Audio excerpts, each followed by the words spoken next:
perfection was real? Well, I disagree. I mean, have you ever seen a perfect tree?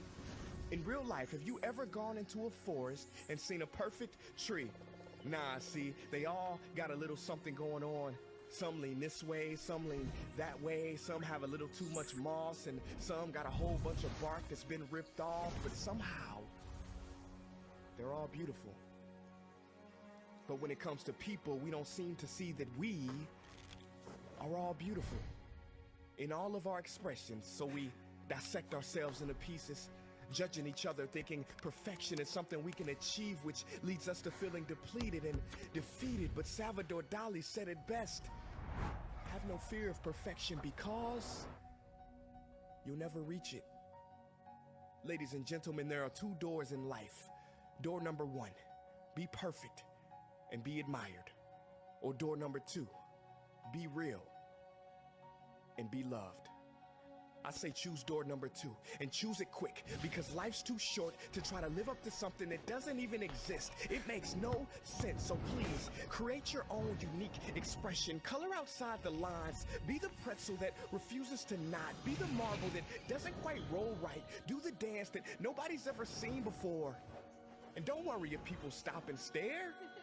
I mean, if the Leaning Tower of Pisa was straight, nobody would care. See, when mistakes are made, beauty is birthed. You know why they call it the Model T?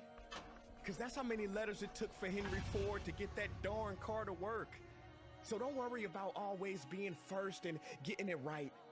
I mean, Sony's very first product they ever made, it cooked rice. So embrace your mistakes, they are to be savored. Failure is the condiment that gives success its flavor. And true success is being yourself in a world that's constantly trying to make you someone else.